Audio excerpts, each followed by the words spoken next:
The following audio drama contains graphic violence, strong language, and the use of a racial slur for historical accuracy. Viewer discretion is advised.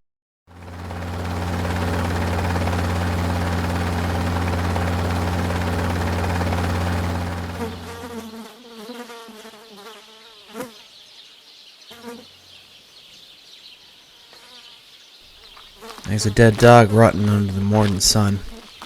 It's the first thing I see heading home with the news. Been there a while, but that excites the flies and he's in service to now. His frozen eye stares up at the sky for relief, but there's none. There's no rest for the dead. I could relate all too well. I got my ticket to my funeral and the Marines won't let me be late. It was only a matter of time. My draft card's been pulled. It's an inescapable feeling, like you're a second away from drowning, but God just won't let you go. Of course, my mother went all to pieces when I told her. Didn't have any brothers or sisters. If I got laid out in the jungle, all the future fields would die with me. She suggests running off to Canada like old Bobby Nelson, a friend of mine who won the draft lottery a month ago. Me and Bobby, the guy smoked like a chimney, smelled like a burnt barbecue. The girls didn't much like him, and I can't blame them. He laughed like a squeaky hinge while he slouched, went on about the latest Yankees game even though we live in damn Nebraska. But is a summer with him, or a summer of getting eaten alive by mosquitoes, shot full of holes by the Vietnamese, and getting lost in the jungle? I couldn't bear to do it. I wanted to run away and never look back. I wanted to disappear. And I keep thinking about all those boys that died over there. The boys who were in my position once and chose to stick it out. Am I better than them? Do I deserve to live more than Jackson down the street who stepped on a landmine first day in country? I better start packing. This is a different kind of war. There are no marching armies or solemn declarations. Some citizens of South Vietnam, at times with understandable grievances, have joined in the attack on their own government. But we must not let this mask the simple fact that this is really war. It is guided by North Vietnam. Alpha 219 is commuting to war.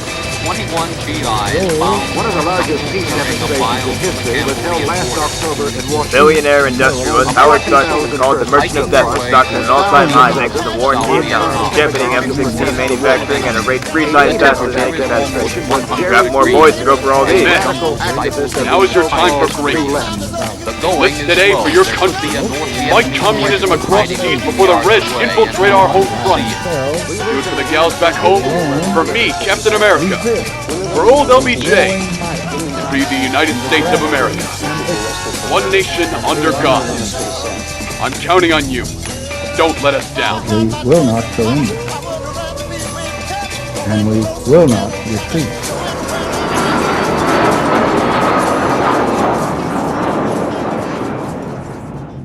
Flight on the way to Paris Island, where we'll spend weeks being torn down and molded into Vietnamese killing machines, is oddly quiet.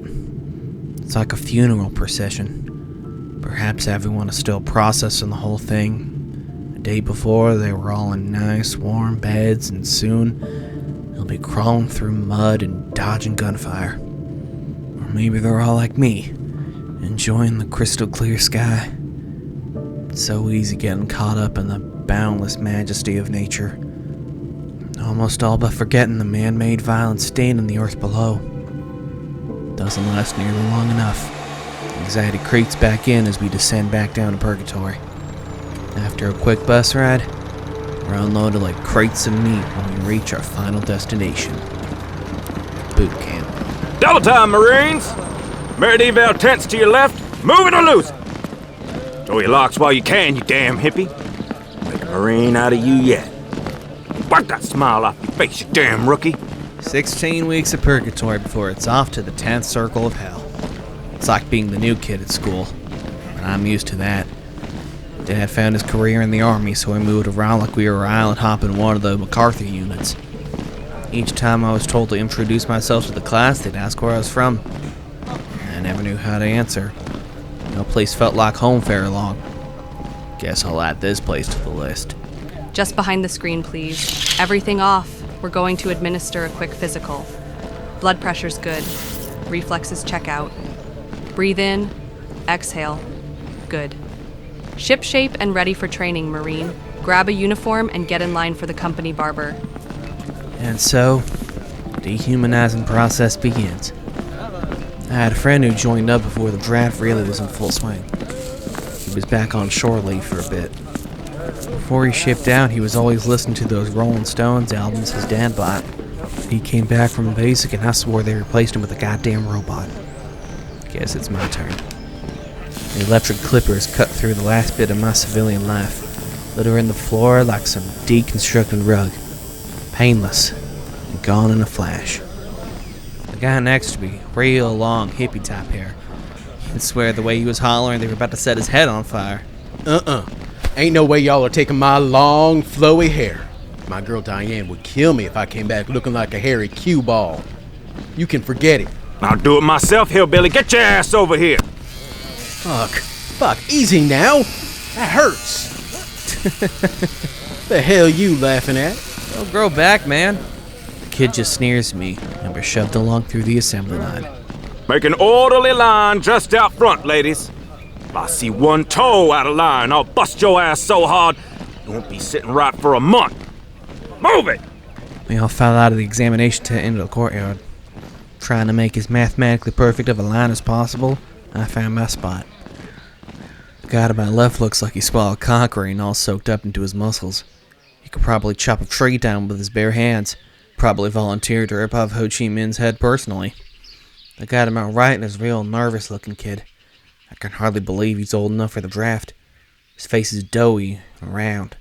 He's a head shorter than me, and his uniform makes him look like he's playing dress-up with his father's clothes. His eyes dart in my direction, and I give him a friendly nod. Hey, name's Mickey. Fields. Can't believe my luck, can you? I finally asked this real classy gal out back home when my car got pulled. Tried to run away and all, but my uncle caught me and hauled my ass back to the airport. Said he wasn't having a yellow-bellied disgrace like me under his roof. Looks like you can all follow basic orders even a kindergartner could understand.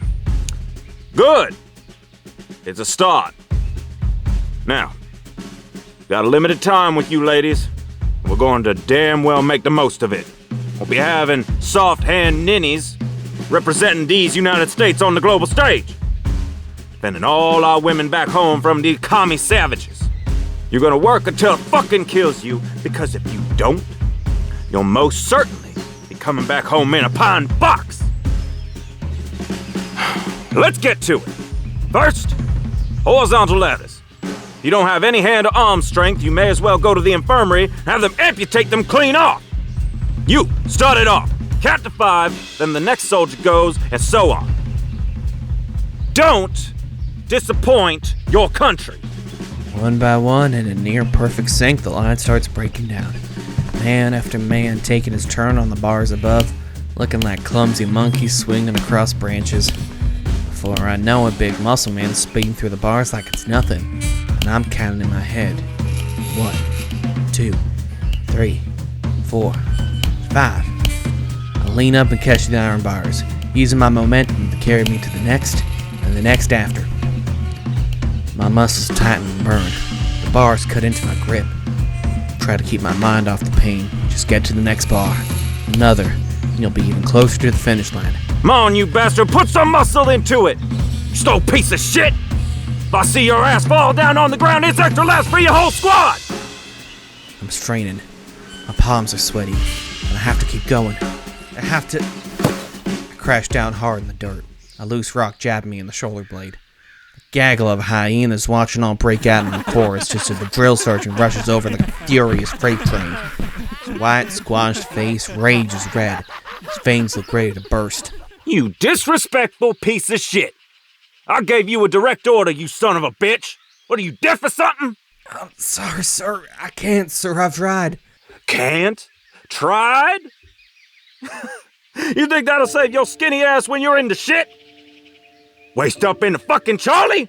Mark my words, Fields. You don't pull yourself up by your bootstraps, you are going home in a pound box the minute you step foot in that jungle, boy. Thanks to this termite, ladies, you'll be running laps for an extra hour. Fucking prick. Couldn't even complete the damn monkey bars. He takes a damn swing at me, feels like mortar as I'm knocked back down on my ass. He probably would have let me have a few more if it weren't for the drill sergeant. He doesn't say a thing. He puts his palm over the big lug's fist. I swear I can see a creeping smile in the corner of his lips, like he's fantasizing about letting the bastard loose on me. But I'm sure that'd be a headache of paperwork. Stop standing around like warts on my ass, you maggots! Let's get marching! Don't stop till your blisters have blisters! March, march, march! These are the men I'm fighting with, possibly dying with. I'm lucky if they don't kill me first before the Vietnamese have their say. I don't care what the hell these cots will feel like. They're gonna be like damn fluffy clouds after the day we had. You're telling me. You're a real asshole, you know that? All you had to fucking do was grip those damn bars, but no. You're a weak fucker, and we paid the price. Look, man, it's my first day just like it's yours. Cut me some slack, I'll get better. I ought to cut more than some slack, you prick. Take his fucking mattress. He don't need it. You know what, John boy? You're right. I wind up my fist to lay the bastard out, but Muscle Man Johnny locks my arms up in his own. Nikki's about to come to my rescue, but Johnny kicks him hard in the stomach and he lays flat like a rud on the floor, unmoving and groaning. I watch helplessly as Alabama yanks my paper-thin mattress away and piles it on his own cot, leaving me with nothing but supports. And one for the road. He gut punches me and I double over in pain. Johnny shoving me down. He's got this real ugly smile, Alabama. How you'd imagine a crocodile or a piranha smiling. Well, that about does her. Night, fucker. Proudly parades back to his own cot like he single-handedly won the goddamn war. I help Mickey up off the floor as the lights cut out. With how tired I am, I could sleep on a bed of nails. There's a nagging thought in my mind. I don't know how he did it. Oh. My old man. Younger than me when he left home to go fight the Krauts. Right now I feel dead twice over and we're not even in country. Yeah, but he volunteered, didn't he? Times are different now. We're not even fighting a war. It's a damn police action. So they say. Ain't that the truth? What's your old man up to these days? He retired to Arlington, laying right there next to my gramps. Probably up there trading war stories. I'm sorry, man. But I bet he'd be proud of you. How so?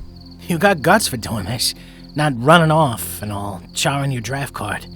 Maybe he'd even call you a hero. I don't know.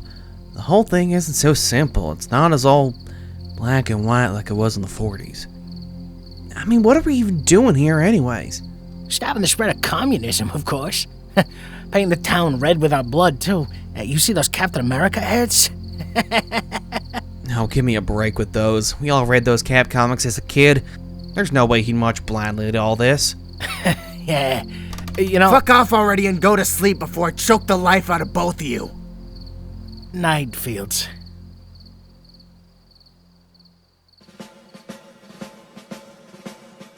The days felt like weeks. Weeks, months. Training is grueling. Our bodies are pushed to the limits without a second of recovery. Come on, climb, ladies! My crippled dog could go faster than that, you Mick bastard! Get the lead out of your ass! Fields, double time, boy! You're fucking putting me to sleep here! And it isn't made any easier by our new friends. Any chance they get, it's open season. It's like they declared a civil war and they know the signs. Like you got banged up after that southern bastard tripped him on the track. Hey! Better watch your step, boy. Don't want the pavement red with your blood. You prick! Swing and a miss. Didn't your pops teach you how to fight like a man? Let me show you. I grapple on the ground a bit, trading blows all while the Sarge does nothing but watch smirking. I charge over a Bama and football tackle him away from Mickey, helping him off the ground. You better watch yourself, little Mickey Mouse.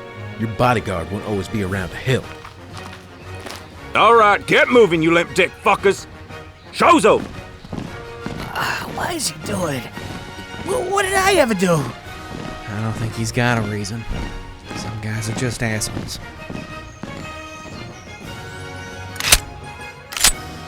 This right here is either your best friend or your worst enemy in the shit. The M16. Finest piece of American engineering since the Sherman tank. I want you to know this beauty, inside and out. I want you to see it, and only it, when you close your eyes and sleep like the stupid little princesses you are. You will strip it and reassemble it again and again until your hands know nothing else. Come on, Charlie's on your 6 and your rifle's jammed. Hurry it up, ladies. My, Trent, I guess there's not just sawdust up in that head of yours. Take it to the range, see if you did it right. I have the perfect opportunity for revenge. Alabama's right next to me looking constipated in concentration, trying to call back where all the pieces fed. I steal a piece and chuck it behind me, but I'm not so sneaky about it. I want him to know who did it. What the fuck, Fields? You fucking bastard, I saw that. Sir, Fields sabotaged me. Why don't you worry about your own damn weapon, because right now all you got are nice little pieces to throw at your killer. Go run a few laps, you useless son of a bitch, heck. Of course, sir. Fields, when I find that fucking piece, I'm gonna use you as target practice, fucker. I'm just all smiles when Bama starts running off, clicking my last piece into place and heading for the range.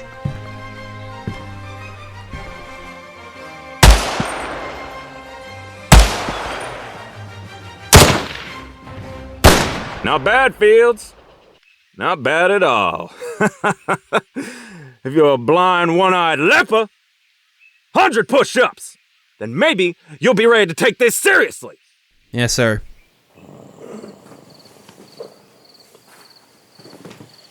You'd think going to sleep after long, intense hours of training would be child's play. But too often my mind wanders to the future. The hell at the end of purgatory. The only salvation a bullet. Back at home, it was hard turning on the TV without seeing the ground coverage. All those young boys like me forced to grow up too fast for their good old Uncle Sam. Down out in the fields for ideas more than anything concrete. It was lights out completely for the camp. Not a speck of light pollution. So I'd go out under the stars and look at the stretching, swirling cosmos, thinking about how small I am. Vietnam, the Soviets, the whole world is, really. A microscopic germ passing through a celestial ocean. I didn't get lost in my cosmic musings for long. I could smell skunk and see curling strands of smoke nearby. The other draftee in the whole camp that accepted that they couldn't sleep. The only guy besides Mickey I can almost tolerate is this guy aptly called Long Gone. Folks around here said he's fried his brain on LSD, one of those hippie peace freaks. Says he won't fire a single shot when he's in country. As far as I'm concerned, maybe we need more people like him, at least up in Washington. Word I hear up front these days, they're using us boys like dominoes. He looks like a tree that got all its leaves cut off. Long, slender, scraggly, and his eyes permanently glazed. Everyone just sort of left Long Gone out of it. Maybe out of admiration for his peaceful stoner ways, or because he wouldn't understand anything that's happening. Either way, he's neutral ground. I don't even think he's lucid most of the time, but I'll take anything I can get these days. No matter what I answer, he'd always ask the same question. You smoked that, man? Hell nah. All the running shit we do, I'd wheeze and pass out, and then Sarge would kick the shit out of me until I start moving again. You just gotta ignore the man. It's just white noise and nonsense you spin at you. This right here. This is the truth. It's like a gateway to reality. This is nature. They just make those drill sergeants and colonels in government-issued factories. Right. Hey, why didn't you dodge the trap like all the other peace-loving hippies back home do anyhow? Somebody's gotta be out here trying to make sense, guide peace talks, And get brainwashed soldiers like you on the right path, man. Pretty sure the only thing the VC wants to hear out of you is your last breath is choke on your own blood. Always so negative. What's there to be happy about, man? My sore back lying on cots for hours pretending to sleep? The pine box waiting for me when I finally come back home? You're alive, aren't you? I guess. Then be alive. You think trees complain as all their brothers and sisters get chopped down? I look over at him, but his eyes are locked on the stars above. He has a fair point, even if he said it in the most batshit crazy way. We just let the silence between us stay for a while until I feel like meandering back to my nice, cozy cot. I nod as I depart, and he sort of does a half wave, still smoking away. As I enter back to the barracks, I could just hear the subtlest soft sobs. At first I didn't know who it is as I creep slowly back to my own cot. But then as I pass Alabama, I could see him squirming around a bit. The sobs definitely a tad louder. He doesn't see me, but my heart drops a little. After all the pain he put Mick and I through, in the end of the day, he's still a scared little boy asked to play soldier. Like the rest of us. His secret's safe with me.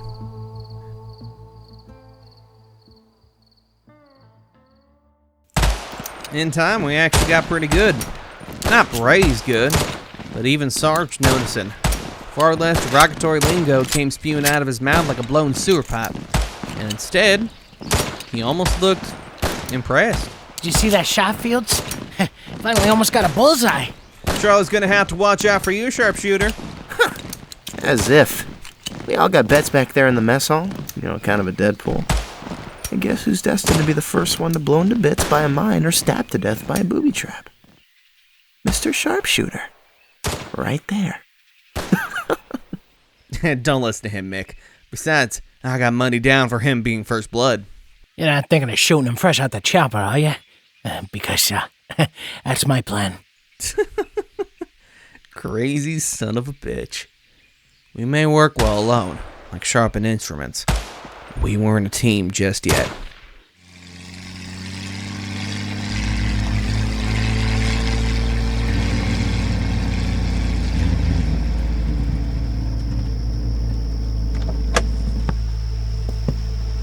But what we didn't know at the time was that our fate was already being decided by our puppet masters in the sergeant's tent. The colonel rolled into camp with the shadow of night, trouble hanging over him. Back in D.C., they were hearing disturbing reports, some sort of meteor crashing down on the Ho Chi Minh Trail. But they're worried it's a cover-up, some sort of new Soviet explosive device, or worse, a super weapon.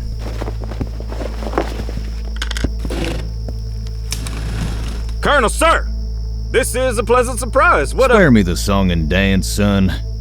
What can I do for you, sir? I picked the short straw and dragged my sorry ass over here because we've got to keep a tight lid on this one. We're worried those commie bastards got their hands on some kind of super weapon and handed it off to the damn NVA. We need a platoon to poke the anthill and see what comes out.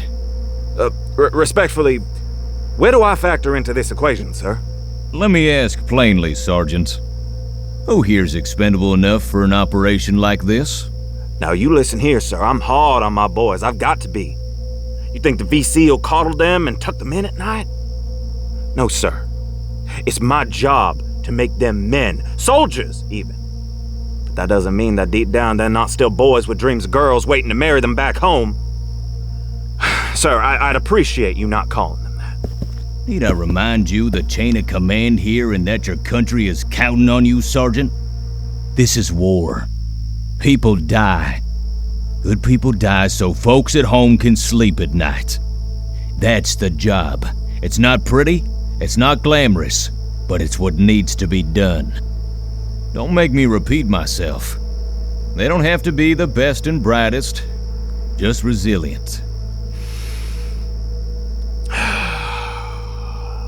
Well, I may know a few. 2000 hours tomorrow. Set up a training scenario. Let's see what they've got.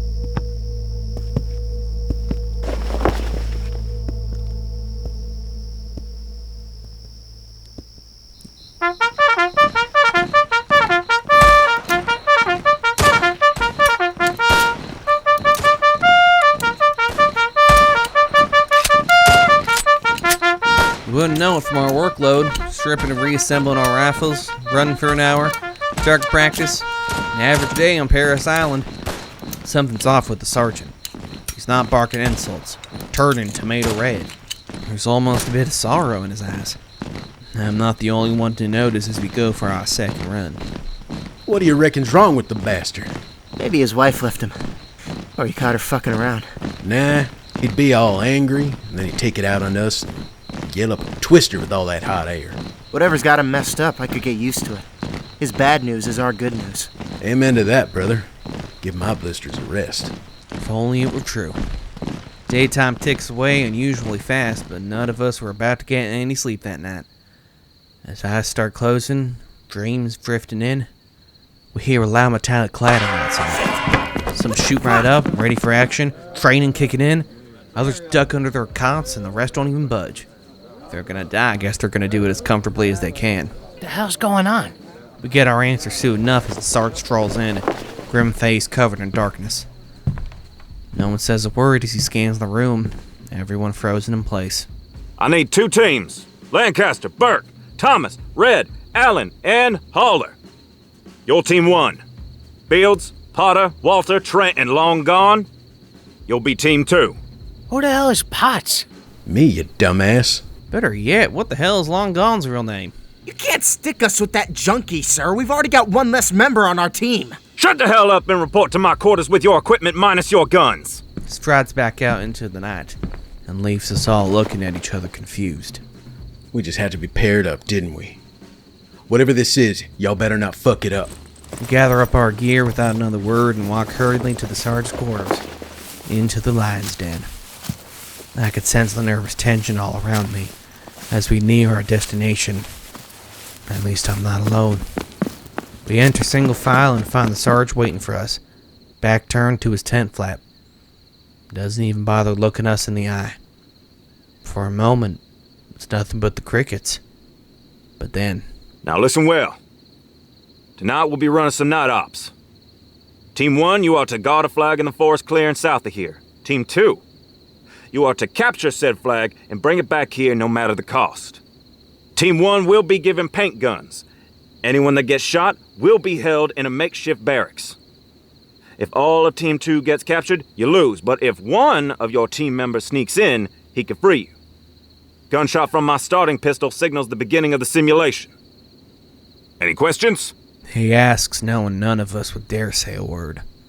He just nods, still not daring to look at us, as if we were Medusa waiting to turn to stone. We file off to our assignments.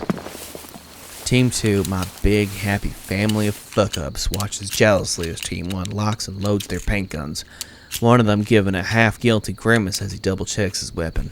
Well, ain't that just dandy? We drew the short fucking straw.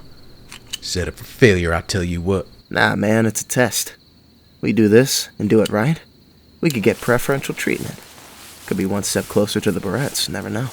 Like hell I'd want in with those psychos and their suicide-ass missions. You better watch your fucking tone and do your damn job. Because some of us actually care about being here.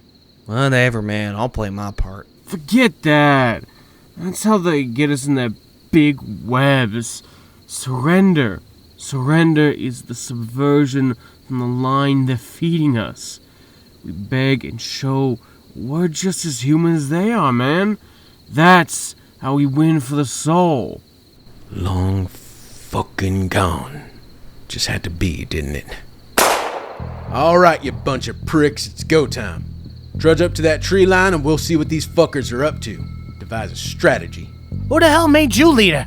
I did, because I'm the only one that's got any sense around here. Now move it or lose it. Perhaps it's the authoritative way he barks orders, or it's the fact that none of us have any other ideas, but we actually follow his lead. Together into the breach. Twigs snap around us. Leaves rustle a bit. We do our best to stay quiet. More importantly, not run into any trees as we march our way to a good vantage point. The training's kicking in.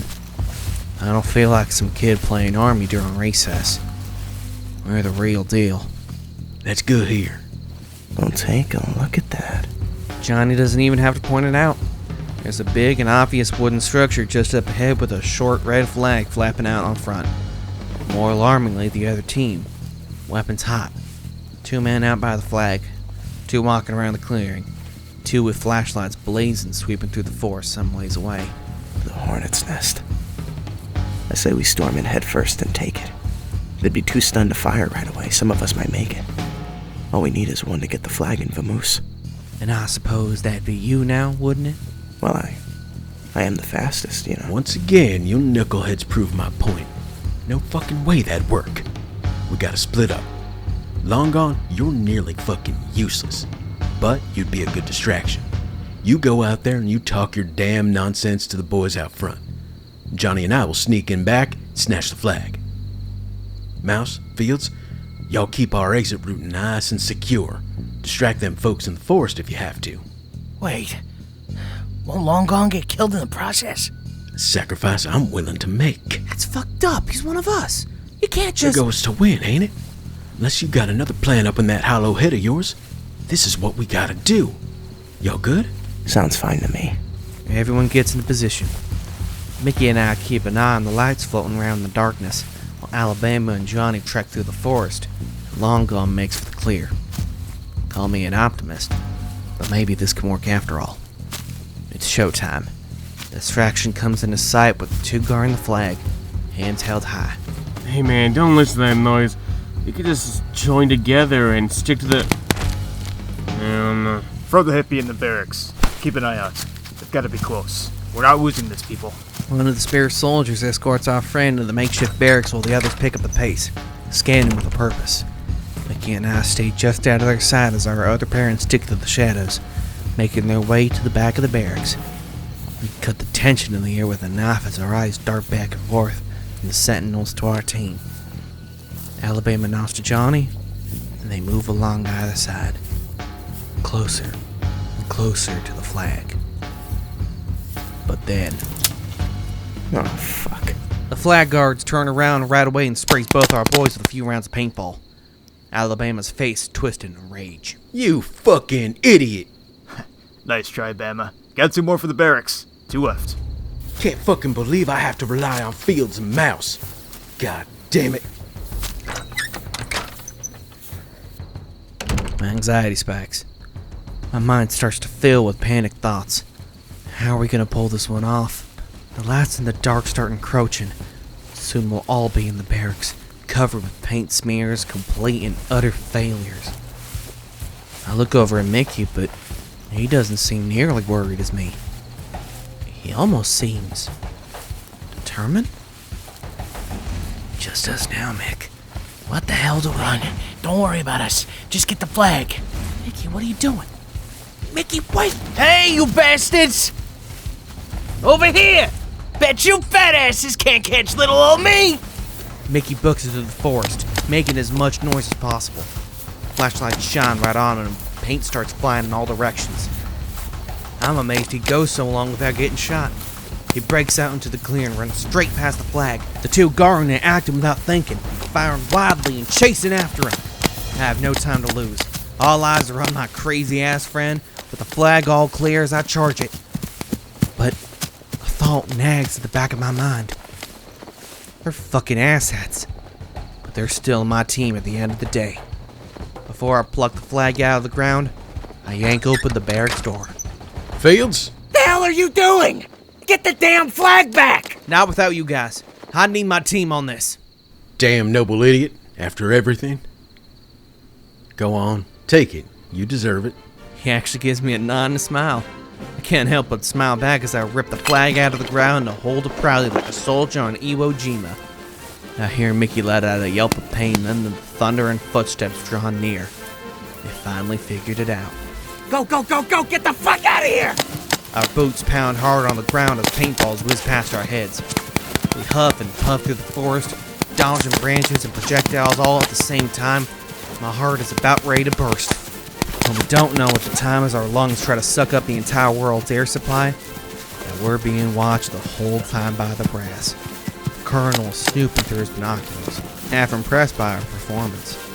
Without so much as a splatter or a fleck of paint in my uniform, I'll make it to the sergeant's quarters, flag triumphantly in my hand. Team 1 quickly skids to a halt, the feet washing all over their faces, just as the sergeant makes his presence known again. Mighty fine performance out there, Team 2. You passed with flying colors. Showed real teamwork out in the field. Team 1, report back to the barracks at 0400. You'll be starting in the morning, running drills. Dismissed! As the other team huffs it back to the barracks, the rest of us are wondering what'll happen next, looking from one another as our smiles start to fade a bit. We're still in the military, most of us against our wills. And well, we don't have to wonder much about what's happening next. Yes, Sergeant, I think these men'll do fine. Gentlemen, I'm Colonel Richardson, and I'm pleased to tell you that you've been selected for a very important mission in country. You'll be doing us real proud. We'll get you more intel on the flight over. Thank you for your service. Get some shut-eye. At 0600, we'll be shipping across seas. Soldiers, tomorrow your boots will make contact with Vietnamese soil. Enemy soil. So you best be ready. We all nod in unison, knees shaking a bit. We're out of limbo. Now it's straight to hell for the lot of us. The colonel's piercing blue eyes turn my way, his expression unreadable. Your name, soldier? Fields, sir. Fields, yes. Why didn't you take the flag and run when you had the chance? A mission success didn't depend on any of the others making it back. It was the right thing to do, wasn't it, sir? He stares at me in silence for what feels like an hour. Again, still with an indiscernible face. But then he just nods. You all are dismissed. We don't need to be told twice. We all march off into the night. I can still feel the colonel's gaze on the back of my head. You know, you two weren't half bad out there. Surprised you, didn't leave our asses to dry, Fields. I'm sure you would have done the same there, man. Yeah, I'm not so sure. I crack a smile, but notice Alabama's lagging behind a bit, staring at me with the question on his face. I start matching his pace and fall away from the main group. Yo, Fields, you coming? Yeah, meet you back at the barracks.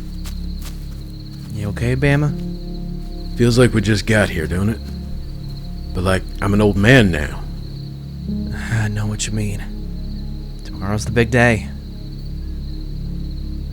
Fields, look, man, I'm awful sorry, alright?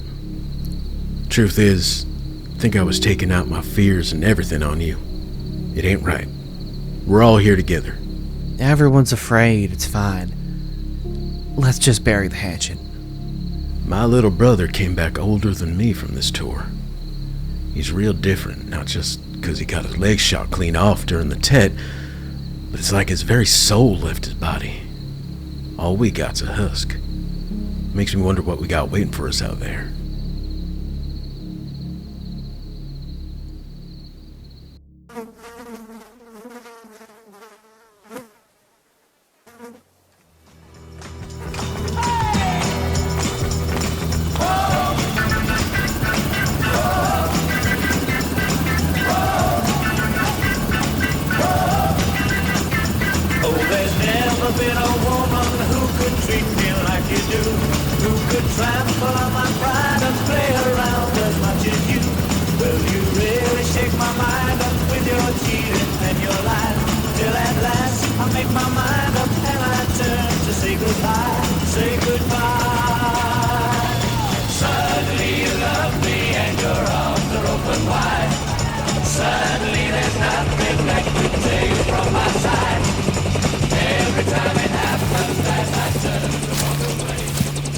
This is as far as we can get. Head north. You should hit your target about 320 clicks out. You'll know when you see a big ass hole in the ground. And most likely a makeshift laboratory. You are to gather as much information on whatever is there as possible. and meet back here for extraction. Stealth is critical. You fuck up, you can have a swarm of hornets pumping you full of lead. A patrol will lead you part of the way, but eventually, you'll be on your own. Get going. First day in country and orders are already clear as mud. Guess they figured if we're captured, we couldn't give up anything if we got jack shit in our heads. We know names, spots on a map, drive off near Dalit, head along the Ho Chi Minh Trail, somewhere outside the city. There's a brief moment when our boots hit the ground of wonder. It's all unassuming to an outsider. More green than I've ever seen in my entire life. Robust, dense trees twist around each other. Sky's unnaturally blue.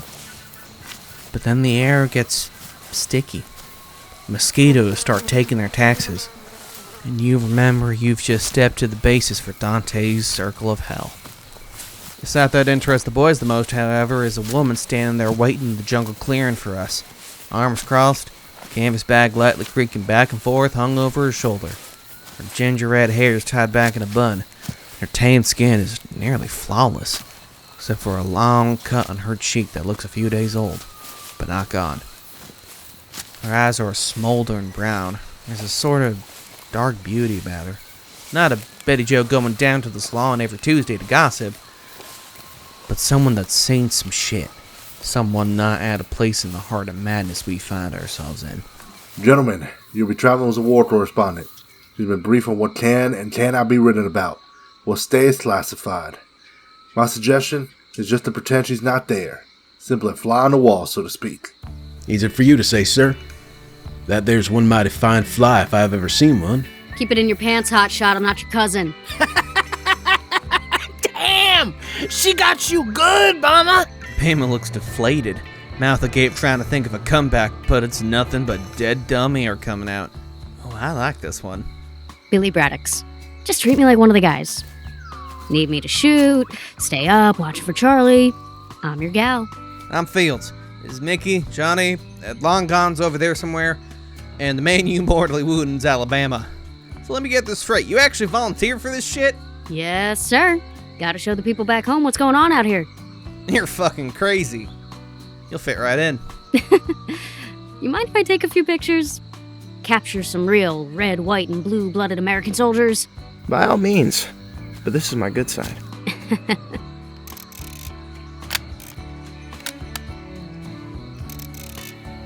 So what got you into all this? I mean, we gotta be here. Except me. I volunteered. No way I'm letting the last domino fall. Yeah, well, you're a brave dumbass. That's you. All our numbers got pulled. We won big at the lottery. But you could be home curled up all comfortable with a book. Or off taking pictures of politicians in their country clubs while we wallow in the shit getting shot to pieces. You've seen those Great Depression pictures, haven't you? They have exhibits circulating all around back home. Well, maybe I'm asking the wrong meatheads. Yeah, Johnny over here is more likely to eat a painting, mistaking it for a real bowl of fruit. Oh, fuck off. My dad happens to be an art curator, thank you very much. I've got more culture in one bone than all you got in your whole body combined. No shit. Yeah, Billy, I know what you're talking about. Mom took me as a kid, showing me how easy I got it living in the 50s compared to when she was growing up. Believe me, I got that speech all the time. Well, my mom was one of those photographers. Out there, capturing our nation's history. The poor and unfortunate will never be forgotten now, thanks to her and other people's work. I figured I owed it to our history. Be out here capturing its rawness, rather than sitting around on my ass, watching it unfold on a TV set. Well, you came to the right place, then. As we double-check all of our equipment, Billy snaps a few nature shots. It's not long before we hear the shuffling of feet and breaking of branches draw close. At first, everyone's on their toes. Our program in an overdrive, pointing our M16s automatically at the oncoming force. Realistically, we know the VC wouldn't be stumbling through the jungle like drunken elephants, but you can't be too cautious. Sure enough, the gang of Marines files out one by one, gruff and worn men with scraggly beards and dirt-stained uniforms, shiny faces wet with sweat. Could have either been here a few hours, or a few months. You could barely tell the difference. Alright, you pricks. Escorts arrived. Get up off your asses. We're bugging out. That voice. My eyes widen as I piece it all together. Soldier in front has a football player's shoulders, arms like tree trunks, messy blonde hair, nice blue eyes, and a big old goofy smile stretching across his face. Steve Hamilton, I don't fucking believe it. What are the odds? Pretty high, I'd say. How the hell are you, pal? Oh, just wonderful. Just started my nice tropical vacation. Living the dream, huh? Take you to know each other. What gave it away? Mick, this is Steve Hamilton. Used to hang out all the time as kids, get into all sorts of trouble. Look at us now. Just like our days back in the Boy Scouts. Except they give us guns now. Didn't need them back in the day to be dangerous. As I recall, you almost cut your finger off going for that woodcarver badge. At least I didn't almost shoot the Scoutmaster with a bow and arrow. Anyone could have made that mistake. Sure, definitely. Come on, let me show you the sights. And so our journey begins. Trekking through dense jungle, all manner of bugs and creepy crawlies attracted to our gross, sweaty stink. Hamilton and his boys really know their stuff. They aren't bumbling around crunchy twigs and cutting down everything in their path. They're moving like a cool breeze, flowing, not disrupted, as if they belong. Be aware of your surroundings at all times. These fucks are invincible. Remember, we're the foreigners here. You don't have someone who can speak the local lingo, do you? I know your dumbass can't, Fields. I got the phrase book in my pack. Fucking useless. You gotta have intimate knowledge of their shit to make it through these hamlets alive. You really gotta be careful out in the shit. Fucking everything's out to kill you. Snakes, booby traps, Charlie, oh my. Guys and I saw a tiger when we were crawling up towards Saigon. Tough bastards. Got a few shot into the fucker and it stood there roaring like it was nothing. What do we do against tigers then? Pray to whatever god you believe in. All of them even. Can't hurt. Mine coming up, boss. And looky here, your next lesson. Obviously, you don't want to step on this shit. Obviously. Tells us we're definitely in enemy territory. Must be a well-traveled enough path to warrant placing one of these here. Watch for movement. Something subtle, almost like wind through the branches or a glint of sunlight. You see that? Might be too late. Zipper formation, gents. Keep it low. In a well-choreographed maneuver, we follow Hamilton's orders. Lining up with some men facing right, while others facing left. Mick taking the rear. He's satisfied, Hamilton nods, and we walk forward. I feel a bead of sweat slip down my face, and it isn't because of the Vietnamese sun. The jungle really starts to feel like an enemy, like it's ready to lash out in any second. No one makes a sound, not even the bugs nor the birds. My eyes don't look away from the deep, dense jungle in front of me. For a second, all that anticipation, waiting for eventually nothing. Hamilton gives the all-clear signal and we breathe a sigh of relief. Not like we can relax for long. This is our new life. Always walking a tightrope. Don't drink too much. Let your body get used to a shorter water supply. How is it a dipshit like you got put on some sort of top-secret mission? Just my luck, I guess. What are you doing all the way out here? We're part of the push into Cambodia, meeting up with a few other able-bodied platoons just outside the border. Should be a real shindig. Sorry that I gotta miss it then. Nothing like getting... Holy shit! Darling, 2 o'clock. Esposito, cover fire. Ew, go man, move her up. Oh, fuck! Holy fuck! This can't be happening! Please! Make it stop! Make it stop! Grenade! As the grenade explodes, time all around us slows to a halt. Muzzle flashes lighten up the jungle, debris raining down blindingly. And my hands are crimson with Hamilton's blood. He looks up at me like a scared child. All that prowess washed away in an instant. I don't want to die. Oh, fuck! They got me! Help! I got shot! Help! Help, please! Hang in there. It's a clean shot. Right through. Thanks. Pass me another mag! Please, fucking do something! He's gone, alright? It really can't be! My mind's in a haze.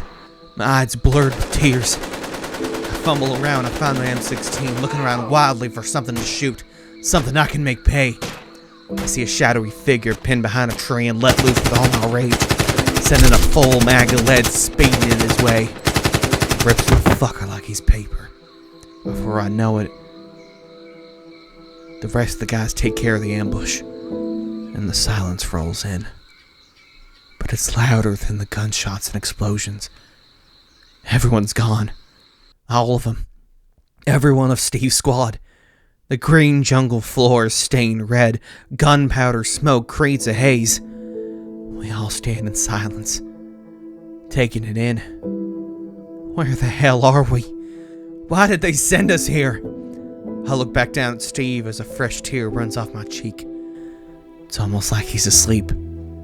He always was the first one asleep at the scout sleepovers. He can't be dead. I don't believe it. He's still alive, I know it. I shake him. I have to wake him up. I shake harder and harder. I pound on his chest. I scream in his ears. Wake up! Steve, wake up, please! Ah!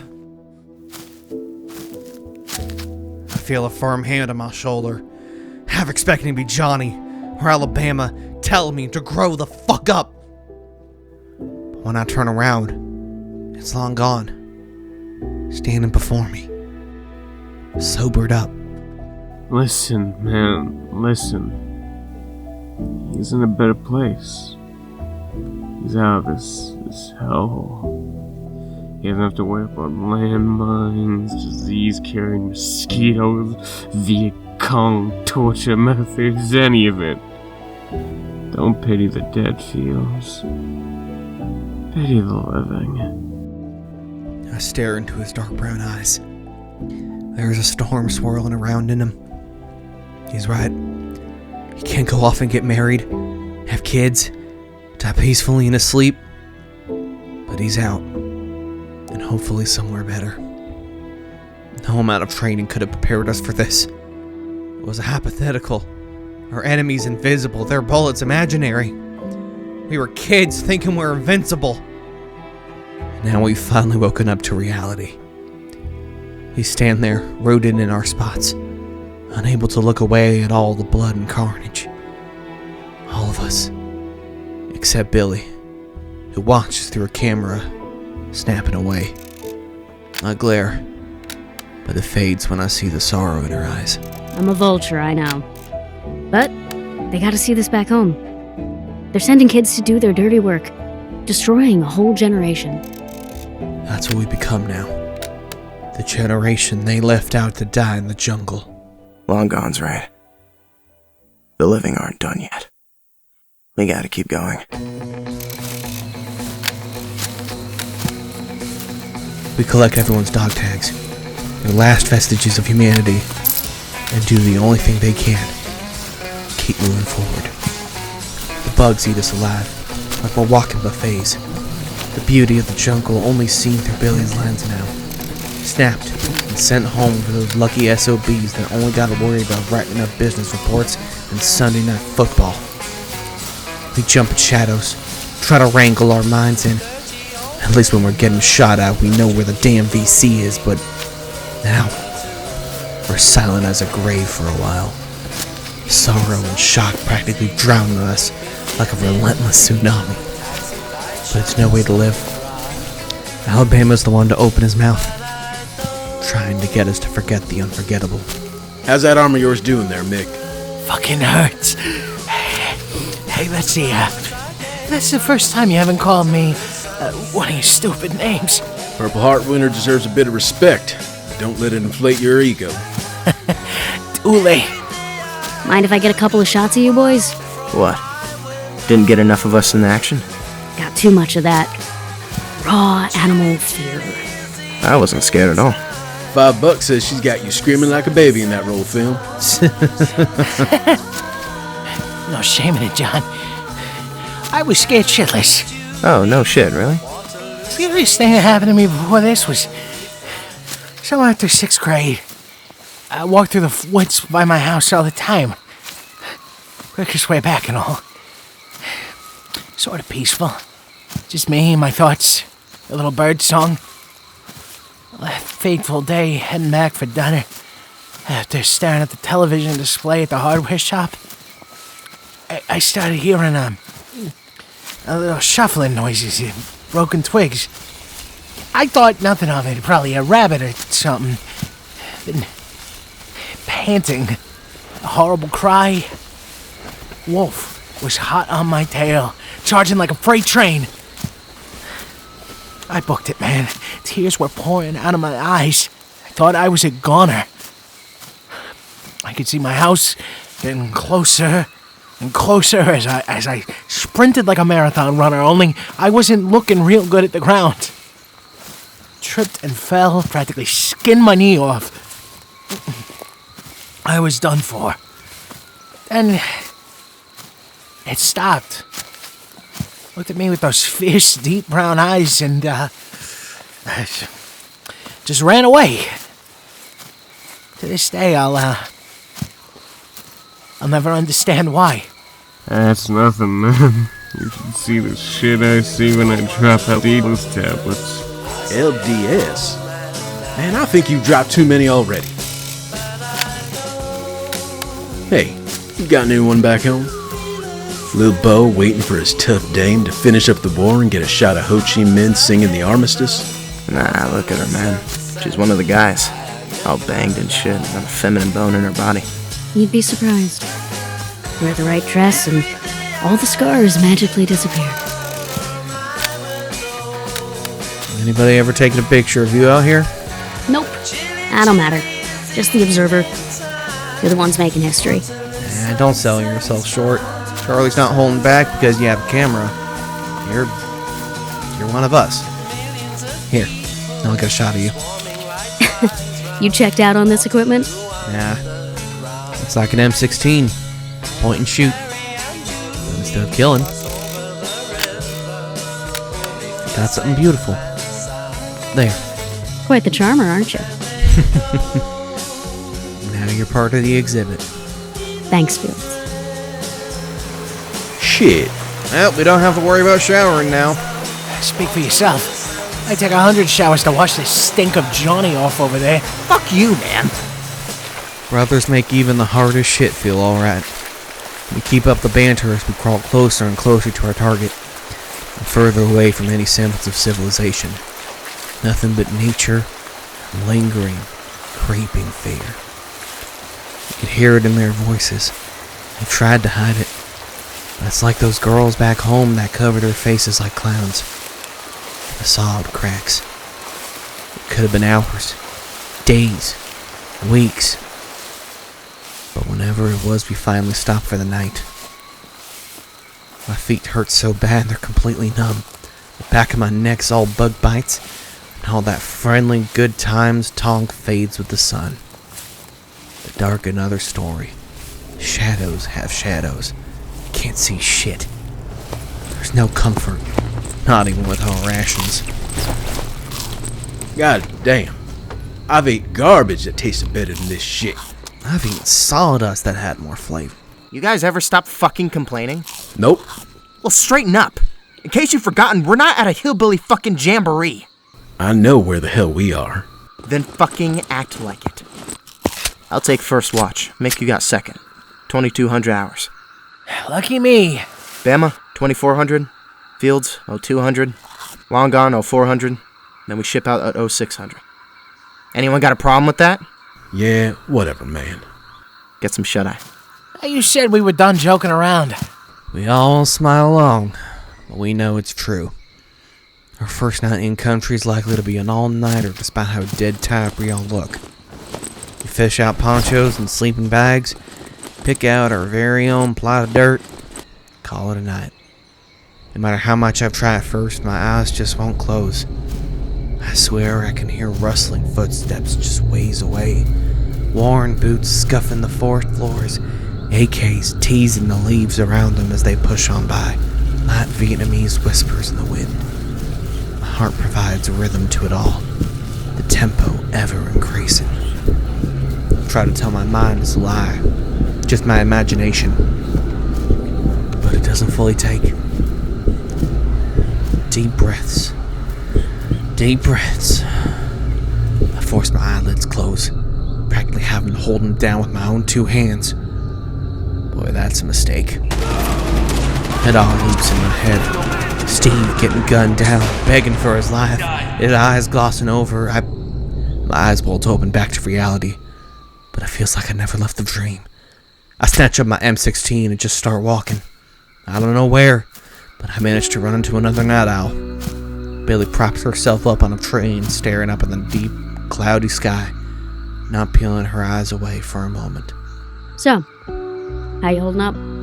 I can't close my eyes. Every time I do, I see his mangled dead body oozing blood. You've seen a lot of action, haven't you? She finally turns to face me, her brown eyes a small, smoldering fire. More than I'd like to admit. Does it ever get easier? New trauma replace old? Here, let me show you something. Billie's fingers quickly unbutton her dirtied camo shirt. She slides her undershirt up a bit. I'm surprised to see a long gash of a scar start from her waist and go all the way up her side. Shit. Makes going to the beach a little more awkward, right? Got this my first day here.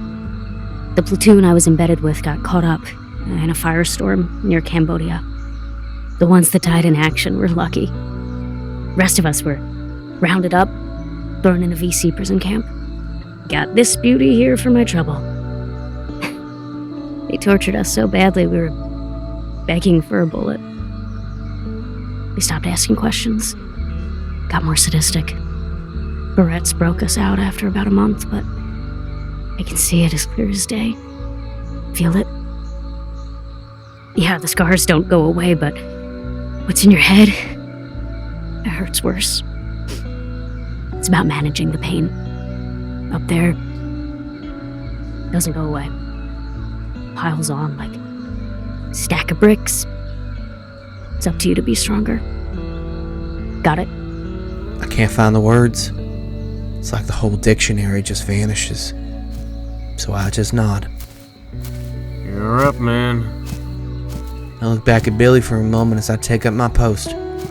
Even in the dark, I can still see the fire burning. My tired eyes, they sting.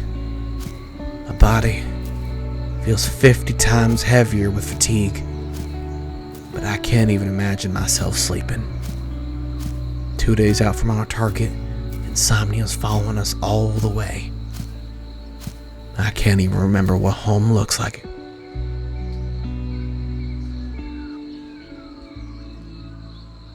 Alright, cunts, let's get the lead out.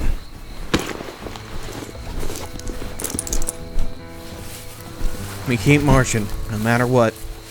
All those lighter spirits, banter filling the air, seem to have cooled off at night. What's left is burned off by the hot morning inferno for a while. We're all practically as still as the grave, focusing up. The second day is thankfully uneventful, but no matter how calm, quiet, surroundings could put our mind at ease, we still jump at shadows. Spot smoke in the distance as the sun starts to lower over the horizon. The nearby hamlet probably grateful we're too chicken shit to meander over, worried that the neighborhood VC will put our head on spikes. Keep on stepping. I mean, we got guns and shit. What's there to be scared of? Aren't we fighting for them? Shouldn't they welcome us with open arms? Yeah, we got guns, but they got the element of surprise. Go ahead, see who wins. Didn't you boys catch wind about those Zippo raids paranoid grunts have resorted to? If you haven't, I'm sure as hell those folks down there have. And their paranoia beats us out any day of the week. All right, I'll shut the fuck up then. Good. It'd be best for all of us. Hey, but it kind of smells like rain, right?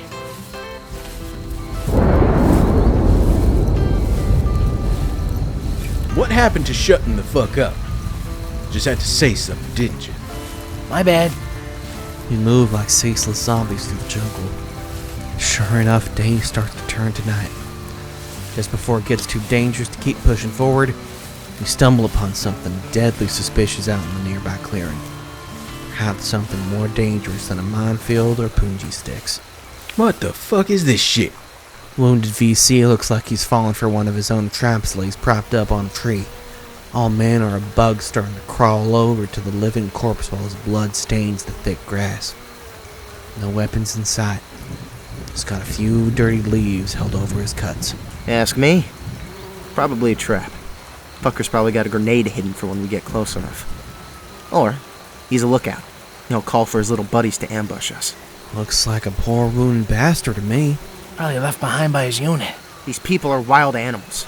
They all look innocent and weak on their own, but they go rabid and tear apart anything they can as soon as you turn your backs. Oh man, he's just a dude like us, scared and probably tired of this shit. Listen, we've got a mission to deal with. I'm sure he'll be fine. You have to ask yourself, if the situation was flipped, would he show you mercy? It's not about what he'd do, man. It's all about what we'll do now. Long Gone's done talking, apparently. Creeps out the clearing. Hands raised above his helmet like he's surrendering. The guy, of course, starts panicking. Laon! Hayon yai! Toy hoka hoke! Long Gone, what the fuck? He's a damn VC. Are you out of your fucking mind? Probably fried whatever mind he had long ago. Relax, man, relax. I won't hurt you. Both children of this earth. That makes us brothers. Fields, give me that med kit. Hell no. We might need that shit. We're sure as hell ain't giving it to the enemy. Fuck off, Potts. He needs help. You get any closer to him, I swear he'll pull out a knife and fucking scalp you. Long Gone? You sure about this, man?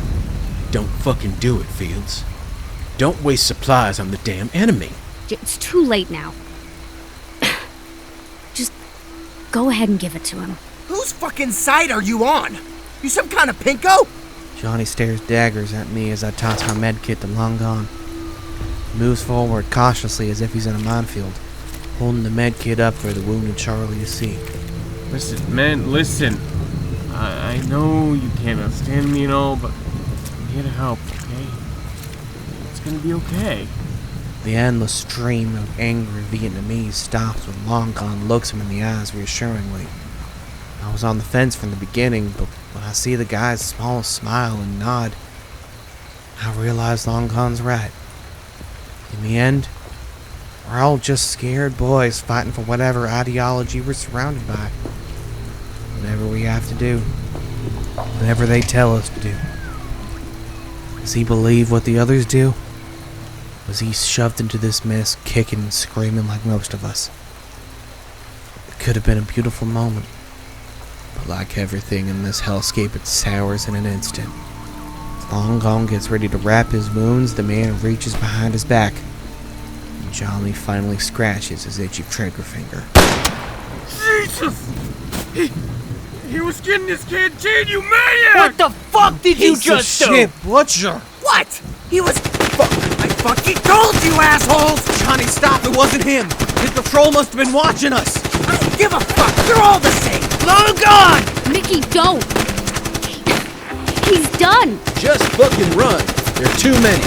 One last image of Long Gone scarred my mind as I look back, hunting for my life. Blood pouring out of a bullet wound in his forehead. A big, innocent grin forever itched on his face. Fucking goop! Feels like my muscles are tearing apart. We don't look back, we just keep running and running, as if our legs can't stop. Leaves slap me in the face, branches cut my skin, but I don't feel anything except raw rage at it all. At the war, at Johnny, at everything. We finally stop about to click out, it all boils over inside of me. And I see his stupid fucking face. Fuck me. What the fuck is wrong with you? What's wrong with me? I was the only reasonable one out there. I was trying to save Long Gone. All the good that did. Real great job. Trent, Fields, keep it down. He was reaching for something, and for all I knew, it was a fucking gun or a fucking knife or some shit. I did what my instincts told me to do. And got him wasted. And almost all of us too. Look, Fields, people die out here. Don't give me that fucking speech. I know people die out there. I'm tired of this shit. We don't belong here. This has nothing to do with us. None of it matters. We just fucking die and litter the ground with our stupid, rotten corpses. Do you think Long Gone's death will mean anything at all when you or Mickey or me get fucking blown to smithereens? Do you think we'll finally have a world free of communism? Fuck no! This is pointless! It's all fucking pointless! Fields, stop! We got dealt just about the shittiest hand we can, but what can we do? Abandon the mission and fly back home or live in the jungle? This is what we've got. The sooner we do this, the faster we're back to the land of the living. Steve, Long Gone, do you think they'd want us to just give up so close to the end? It's what has to be done, man. We all fucking hate it. We all want to be in our warm beds pretending to forget all the shit we've been through in the last few days, but there's nothing we can do. We gotta work together on this. It's the only way we get out. Let's get to it. I don't even bother keeping track of time. My head's too filled with storm clouds to pay much attention. Gunfire keeps ringing in my ears. Part of me hopes in my haze I'll step on a landmine and take all my problems away. Bama leads the pack, compass in hand, while all who remains have their heads on swivels. The fireworks display Johnny started back there was sure to alert all the gorillas in the area. I keep thinking it's only a matter of time before round 2 starts. The worst of it never comes. But once again, our minds fight a different kind of war pushing through this dense jungle. Coming up on something here. You guys see that? Something's reflecting an awful lot of light. Sure enough, we come near another clearing hours later. And there it is. A makeshift dirty white facility sits in the middle of the bare land, sticking out like a sore thumb. It's surrounded what looks like a massive impact crater, just like what Captain said days ago. How the hell did they get their hands on a setup like this? Commies, I'm guessing. You'd think they'd camouflage it better. Suppose it's arrogance, you know. We're deep in their neck of the woods. They say you didn't expect any dumbass Americans to make it this far. And Jesus Christ, what do you think caused that? It could be the aftermath of a bomb test. No wonder they sent us all the way out here if Charlie's got this type of ordnance. Bet they're gearing up to try Saigon again. It don't look like no ordinary bomb hole. Something otherworldly to it. I agree. Look up to the left at those trees. See how the top bits are mangled, a little charred? Trajectory lines up with the hole. Whatever this is, it might not even been made by man. You saying they sent us all the way out here to investigate a meteor? What the fuck for? Answer sure as shit isn't out here. It's in that lab. Maybe they found something in the meteor? New type of strong metal that gets them the edge with better armor. Something like Cap Shield? Or some sort of bacteria they could have used as a bioweapon. Or a piece of alien technology. What? It's possible. What we gotta concern ourselves with now is how the hell are we getting inside? Security's gotta be pretty damn tight if they're working on some sort of top secret weapon in there. Heh, I got an idea. Allow me. Care to enlighten us? Talk's cheap. Without warning, Bama unclips one of his grenades, pulls the pin, and chucks it hard as he can ahead of us. Crashes through some foliage, and a few seconds later, lets out a resounding explosive crack. Bama, what the hell? You just gave away our position! Did I? Sure enough, the VC from inside the lab spell out and swarm around in a panic, thinking an attack is coming from the other side of the compound. A good enough distraction to get us in without too much problem. You know what? That just might work. Learned that from you, Fields. Back from boot camp. Damn good toss. Used to be the star pitcher back in my making high days. Come on, let's hurry up before everyone comes back on home. We got ourselves a distraction, but we didn't want to blow it. So stealthily, weapons drawn, we stick to the foliage and sprint to the lab, entering through a white tent flap. It's like stepping into another world. The temperature drops a few degrees. The floor is actually solid, some sort of plastic sheet. It all smells like rubbing alcohol. The hum of a large generator probably in the middle of the setup provides background noise and power for the bluish lights above us. We hear worried mutterings in Vietnamese. Must be a small guard force that stayed behind. Alabama winks at me and picks out a loose stone from the tread of his boot, chucking it some ways ahead. Vietnamese muttering grows louder and footsteps charge away from us. Strike 2 for the Reds. I see we split up. Look and see what we can find around here. Yell out if you get in any trouble. Trust me, I think we'll all know if one of us gets into trouble. Hey, Billie, you need backup? I think I'll manage. And so we all go our own ways. Truth be told, I'm sure none of us knew what we're looking for. We just hope it's obvious.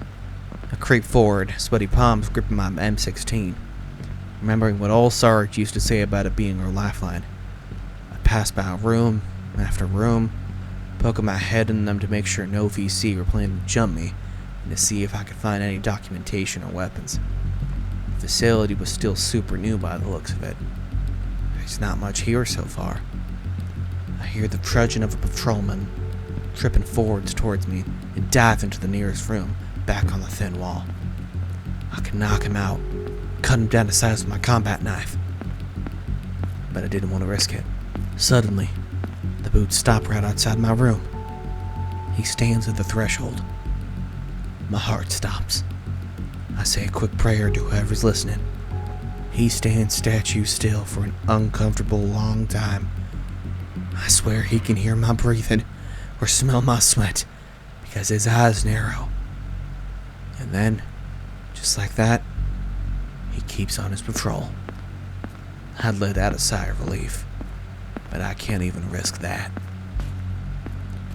I'm about to walk out and do more exploring, then I feel a shiver down my spine, a creeping across my body as if a tarantula is dashing about. My adrenaline spikes. I was so concerned not getting me and my friends shot to shit that I didn't even bother looking around. On the back table sits some sort of cylindrical canister connected to some pipes and tubes, covered mostly by a plastic sheet. The closer I get, the more strange I feel. This could be our bioweapon. I reach the table, my head starting to swim, and I grip onto the tarp. My mind's racing 1,000,000 miles a second. It's telling me not to do what I'm about to do. But curiosity gets the better of me. I yank the covering off and... What the hell? Black sludge flails around like some sort of wild, wounded animal. It moves unnaturally, frightfully fast. But then it stops, almost as if it's noticed me. I feel like I'm being watched. It slowly presses on the container, itching up it calmly. What the fuck is this thing? Can't actually be alive. Can it? That shit! Cacophony of gunfire rings out. Of course it's Johnny that gives away our position. I have no idea what's happening out there. I hear screams and yells, shots and bodies falling. I just pray my brothers in arms aren't the ones slowly littering the floor. And all the chaos I hear, a weird thumping behind me. I wheel around and see the black goop throwing itself against the glass, as if trying to escape. I'm so unnerved that I don't hear the charging bull behind me. Fucker! I wrestle with the damn VC that knocked me on my ass, giving a few wild punches to the face.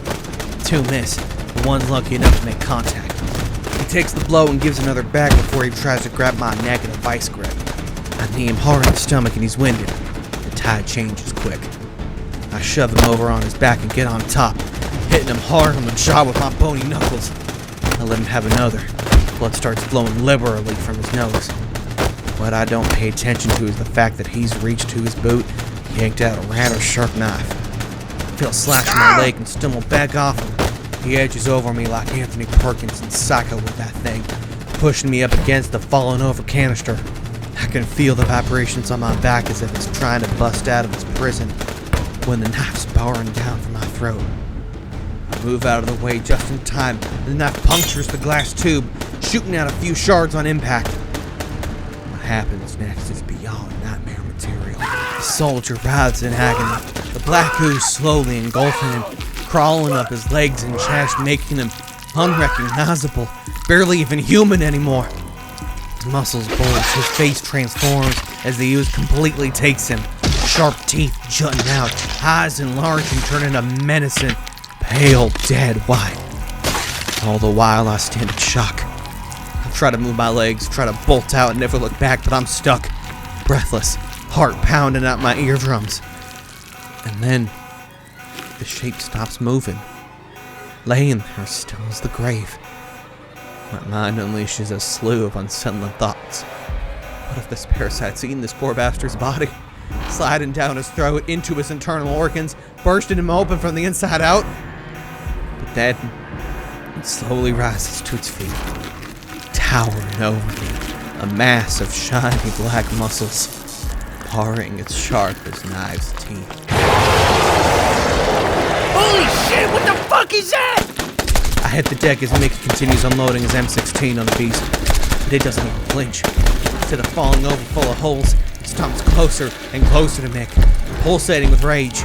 Oh fuck, Fields, we gotta get out of here! My legs finally work again, and I clamber back up on my feet and run out of the room with Mickey. Narrowly dodging the table, the monster flings at us. My heart pounds as I run as fast as I can. I dare a quick look behind and see black tendrils shoot out of the room and cling to the ceiling, pulling the monster up. It grips the ceiling tiles and bolts toward us on all fours like a bloodthirsty wild animal. Fuck. Oh fuck. We're gonna fucking die. Oh god. Suddenly, it stops for a second. It cocks its head as if it has an idea. Fuck, the thing actually thinks. It rips through the ceiling tiles with dagger-like claws and punches itself through a new hole. Nikki and I stop dead in our tracks. What the hell's going on out here? Johnny, look out! The ceiling above him erupts in a cloud of debris, and the monster lands on top of him, choking him with its massive, bulky hand. It cocks its head back and lunges forward, attempting to bite Johnny's head clean off. Johnny reacts fast, blocking the attack with his M16. It holds the monster up momentarily, gnawing on the weapon. Fucking do something! What? Here! Mickey rips a grenade from his belt, yanks the pen out, and chucks it into the beast's open mouth. It gets lodged in its throat and starts choking, giving Johnny enough time to break free. We duck for cover in the nearest room and feel an explosion. Fuck. Well, if that didn't do it, I don't know what the hell would. What the fuck was that? Well, we were sent after, I'm betting.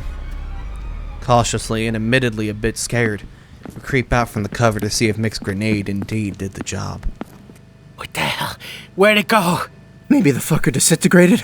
You gotta be fucking kidding me. How the hell's everyone staring at? VCs are all put out to pasture. We got bigger problems. Some freak-ass science experiment's currently hunting us down. Where? Up there. In the ceiling. Fucking hell. It's never easy. Shit! A tendril bursts out of the ceiling again, wrapping itself tight around Bama, dragging him up off his feet. Johnny and I start shooting at the ceiling, hoping a barrage of bullets will at least distract this freak enough for it to drop Bama. Mickey grips Bama's hands as tight as he can while Billie desperately looks around for some heavier firepower. Get something to cut me out of this or something. It's no use. Nothing's phasing this bastard. Bama will be the first. None of us are making it out of here. We're all walking corpses. Satisfaction for its hunger. Johnny's gun clicks. Soon mine's out too. Alabama slowly gets dragged up into the ceiling, the monster's mouth gaping open, ready to take a bite out of its next victim. But that's when Billie runs back in, large flamethrower in hand. That's our Hail fucking Mary. Burn in hell, fuckers! Billie ignites the flamethrower and torches the monster. Surprisingly, it's actually effective. The flails around, screams in agony as if pleading for some kind of mercy none of us have anymore. After it finally drops Alabama, it takes its remaining strength, leaps up off the floor, and charges up the wall back into the ceiling. What the hell does it take to kill this fucking thing? At least we know fire hurts it. Next time it shows its ugly mug, I'll flambe it. Anxiety pulsates through my body as we circle up, back to back, slowly walking through the facility, looking for the slightest bit of movement. Yeah! Ah, shit.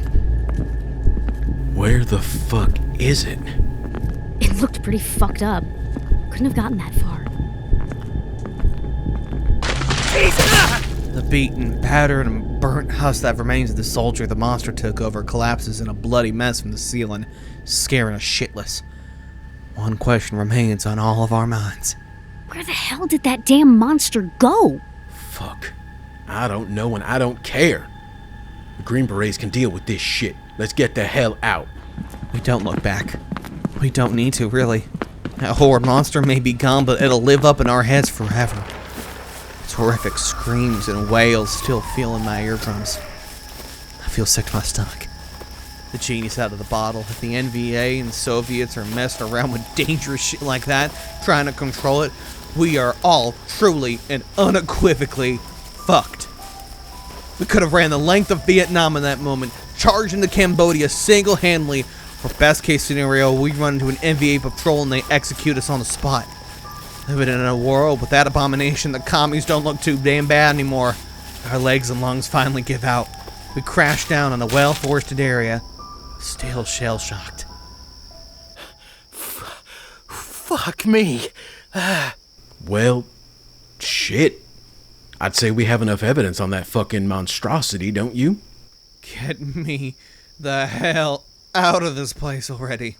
After that, I'd say we deserve some medals. Fuck that. Give us a whole monument. Did you get a picture of it? I snapped a few for your reports. This can't go public, though. Why the fuck not? Don't the public deserve to know that the monsters aren't under their beds, but out here in the fucking jungle? In case you've forgotten, this is a confidential mission. They'll probably send in a team after us to hunt the bitch down and burn it to the ground. Or worse, that government will probably swoop in and try to weaponize it. Fuck me. I'm too tired to think about the end of the world. I say we rest up and go to the evac point in the morning. I'll take first watch. Mick, second? I won't be sleeping anyway, so why not? Fields are after, and Bama's last. Yeah, whatever. We all limp over to our own corners of the jungle, trying to find some semblance of tranquility. After everything, the quiet hum of the night can almost put you at ease. I forget where I am for a moment, thinking back to Boy Scout bonfires and summer camp. All the trouble we got into. We never knew what the world would be like, how much it'd take. When does childhood innocence die bloody, like Long Gone and Steve? Hey, you alright there, Fields? What? Yeah, fine. I wipe away a tear. I hadn't even noticed it. We'll be back home soon enough, won't we? What's the first thing you'll do? Go see my mom. Tell her she was right. Why didn't I listen? Well, I couldn't all her back and get through to me. What's done is done. You can't change any of that. And it's not for nothing either. How's that? I mean, all of us together, I bet we wouldn't have made it this far if we weren't all there for each other. Sure, we lost a few good people along the way, but we're survivors, all of us. They dropped us in the most dangerous fucking place on the planet, and we lived to tell the tale. Eh? I think we'll all be okay after this. What could life possibly throw at us is worse? I never asked you. What'll you do when you're back on home turf? Me? Give my girl the biggest hug she's ever had in her whole damn life. I want to take a shower first. Fields, everything will be alright, okay? You'll see soon enough. Yeah. Thanks, Mick. The silence grew between us. Before I know it, my eyes are creaking shut for the first time in days. But then, just as I'm down, I'm back up again. Blind and light forcing me awake. Or so I think. I'm in a blank room, filled with a dense fog. A chill creeping up my spine. And it's oddly familiar. This can't be right. What the fuck? Where am I? Fields, I have felt your pain, your agony. It's something we share. Something that has drawn me to you. Who said that? That's when it reveals itself. A figure inching closer, dispersing the fog in its path. Slowly but surely, details fade in, and I can't believe it. This is definitely a nightmare. The figure before me is me. But his smile, his eyes, there's something sinister there. Shadows wash my face out. This black ooze starts creeping out of his very being, coating him. It's the same monster from the lab. It takes form quickly, keeping its fucking unsettling smile as its pale, lifeless eyes stare into my soul. Stay the fuck away from me! I saw what you did to that soldier. You're trying to trick me. Take over my body. You're a monster. The soldier was weak, a poor host, but my only option. You are a much more suitable host. Together we can lead each other into greatness. You'll say anything I want to hear to get your way, you freak. Get the fuck off me. My brothers won't hesitate to burn you to ash, no matter what happens to me. My intentions are your intentions. I can see, feel who you are. I feel your hatred towards Johnny for what happened too long gone. Your fear of everything around you, of losing everything you care about. But at the heart of it, the fear of letting your father, the war hero, down, of not living up, to the legacy. You reek of it. Get out! You worry about your friends. The jungle is wild, cruel like the enemy. I can help you overcome your fears. Use them to your advantage. Save your friends. And what? Protect them for 5 minutes before being ripped to shreds and eaten by you? Fuck no! You misunderstand. I need a host to survive. And you need something more than what you possess to make it out alive. As we speak through your mind, the enemy draws closer, slithering through the jungle, large, vast in number. I can stop them. We can stop them, but only if you allow me to. Fuck you. We don't need your help, monster. Very well. I wake up with a start, back to hellish reality. But my heart's racing. I know what's coming. Fields, you good, man? They're coming. Charlie's coming. What? How in blazes do you know? Doesn't matter. They're about to surround us. Weapons hot. Find... Into the fray again. AKs ring out from every side. Bullets rip through foliage. Muzzle flashes light up the night.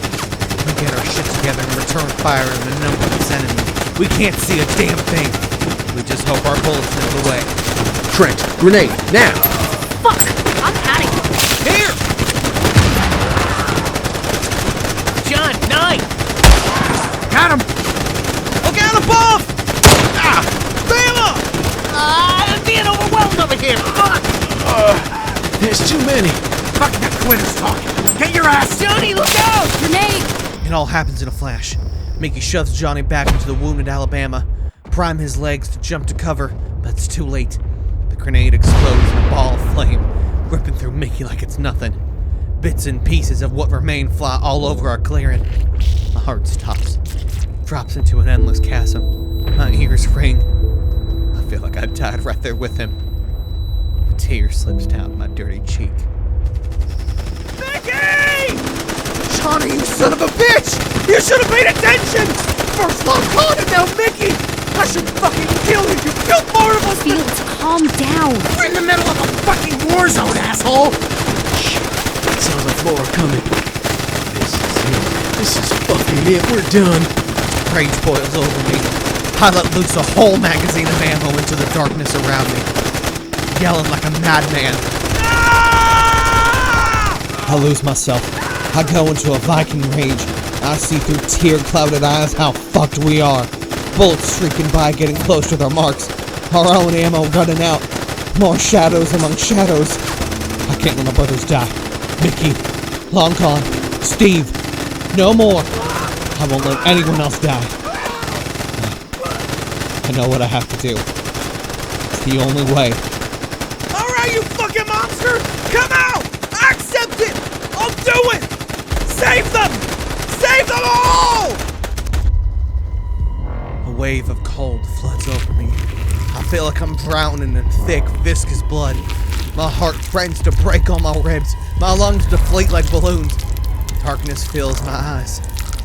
And I feel a rush. Like my blood on fire. Like I could rip the entire earth off its axis. I hear screams of fear. Bullets pushing into my skin, trying to tear me to shreds. It makes me smile. This war has taken and taken and taken practically everything I have. And now it's our turn to deal out punishment. Fields. What the fuck? I rip and tear. I don't think. I just feel all the rage, the blistering pain. I want it all to end, to make it end. We obliterate VC after VC. There's not enough here. We need more. The venom inside our veins overflowing. The trees and grass all turn red. Bones crunch. Flesh rips. Our bloodlust doesn't reach a peak. It's never ending. They're gone. They're all gone. Stains, pools, tombs. We see Johnny. Stupid, dumbfounded Johnny. Stupid, dumbass Johnny who got Nick killed. Stupid, idiotic Johnny who tormented us in boot camp. We leer at him, sneer, and snarl. He looks like he's about to piss his pants. Fields, please. Bama needs help over here. He's bleeding out. Fields, please, man. It's Johnny. It's Johnny. It's me. Look. I'm sorry. I'm sorry about Mikey. All right, and Long Gone, the whole thing. I fucked up. Okay, I really did, and I'll have to live with that my whole life. But please, for the love of Christ, don't kill me. Fuck you, Johnny. No.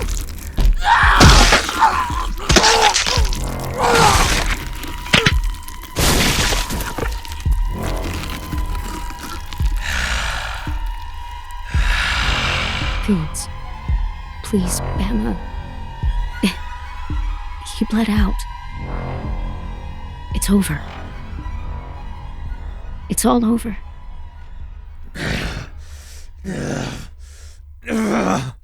Something inside of me gives. It's like I'm waking up from that dream all over again. An overwhelming flood of sadness. They're They're all gone. It's just Billie, me, and the monster. I'm the monster. Johnny was my brother and I can't control it. It's part of me now. My burden. I won't let it hurt anyone else. I can't. I stare at Billie's face. Dirtied. Bloodied. Tear-stained. Innocent. I leap with all my strength off the jungle floor and don't look back. I'll never see any of them again. I just keep moving forward, pushing back the pain and anger and sorrow welling up in my chest. I have to get as far away from her as possible. As far away from anyone as possible. This is our life now.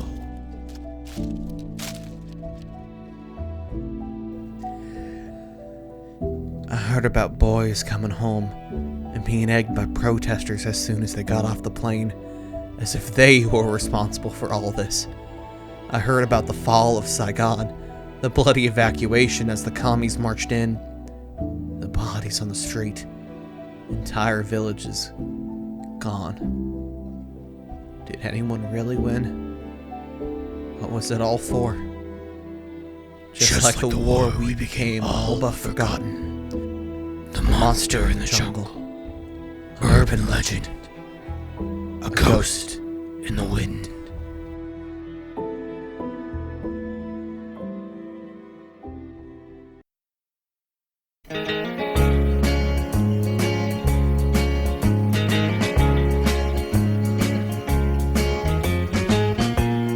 Virgil Kane is my name, and I drove on the Danville train till so much cavalry came and tore up the tracks again.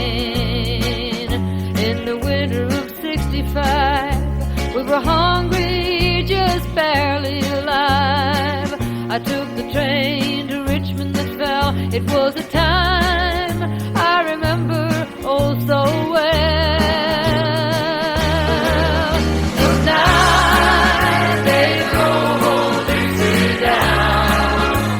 The bells were ringing, the night they drove old Dixie down, and all the people were singing. They went na na na na na na na na na na na.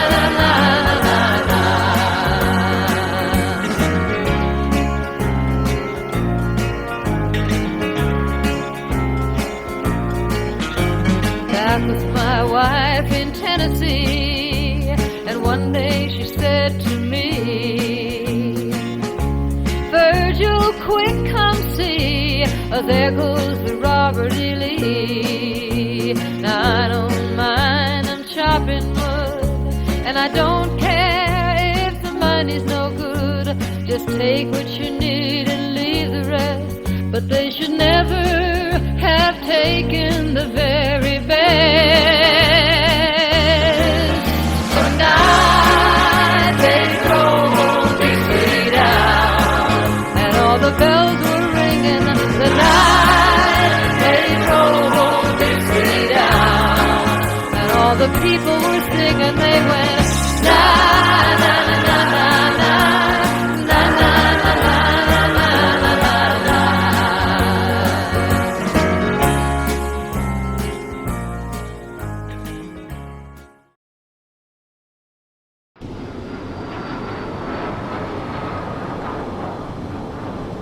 Ho Chi Minh is beautiful.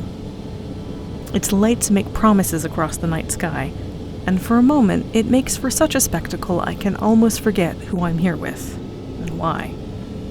To my right, Masters is fiddling with a high-tech bracer on his left arm. Across from me are 3 heavily armed members of his security team, looking like they've been carved from granite. And to my left is the man who employs us all, Norman Osborn. Why the long face, Dr. Brock? You wanted to be on the cutting edge of bioengineering. This is what that looks like. Of course, sir. Sorry, just a bit airsick, I think. Not to worry, Doctor. We'll be landing shortly. As the transport descends to the landing pad atop the Neurogen Tower, all thoughts of the city's wonders leave me. My heart and mind are both filled with nothing but home. I miss my son.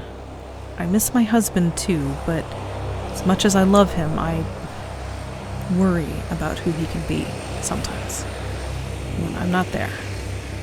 I should be there with Junior, not catering to the every scientific whim of a man like Norman Osborn. Soon I'll be home again, with my family, and all will be right in the world.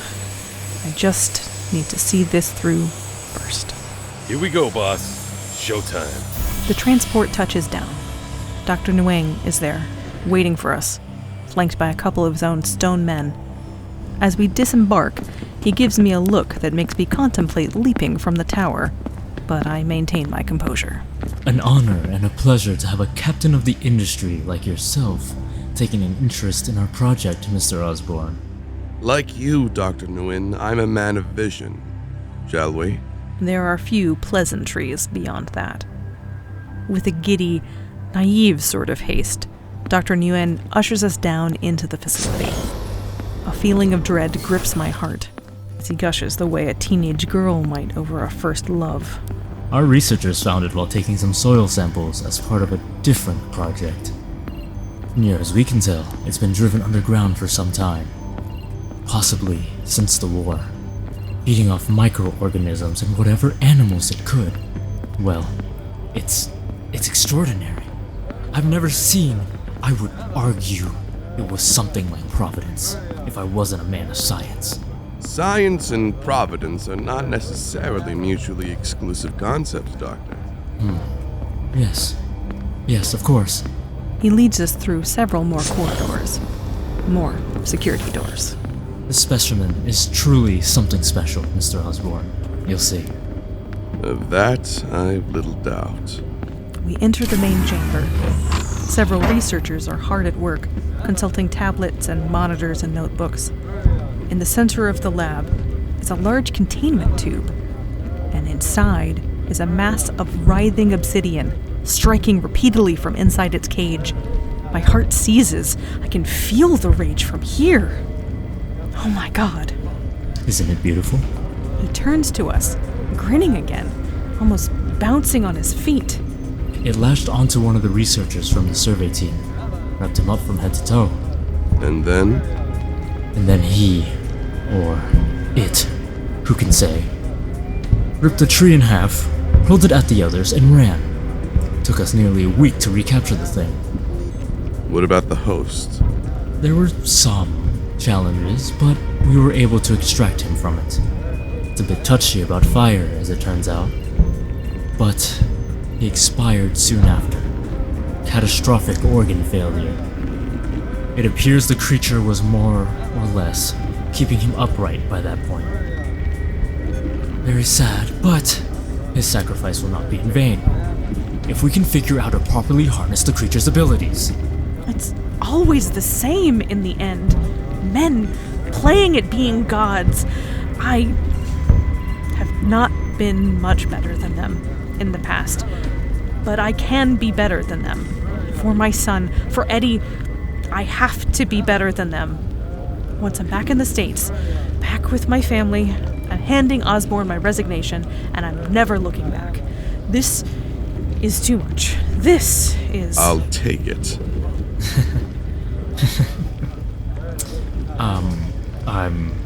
I'm sorry? You'll take it. You can't have it, Mr. Osborn. Oh? You poor, deluded fool. I was under the impression this would be a joint venture. I didn't... Mr. Masters. Yeah, I got you. Step back, Dr. Brock. You're gonna be in the splash zone. What? The next few moments happen like a waking nightmare. From the bracer on Master's wrist, a broad, round shield unfolds, bearing the Oscorp logo. With a sort of macabre, effortless grace, Masters hurls the shield forward, and it decapitates one of the Neurogen security team. The screams have barely begun before it strikes another surface, rebounds, and takes the life of the other one too, before sailing back to its point of origin. locking back in place on Master's wrist. Dear God, Osborne, why? With the Neurogen security officers both dead, Osborne's goon squad makes short work of the researchers. Unfortunate liabilities. Something a man like Norman Osborne cannot abide. In God's name! Osborne! Why? I told you, Dr. Nguyen. I'm a man of vision. Master strikes out, slicing clean through the doctor's throat with the edge of his shield. He drops, clutching at the fatal wound, pleading with bulging eyes. Osborne just steps over him. He places his hand on the containment unit with an unholy reverence. And I know, as the shaking takes hold of me, I will never be free of this job. I will never be free of him. There's no way out. Not for any of us. And you, my dark and mysterious friend, I see great things in your future. Yes, I do.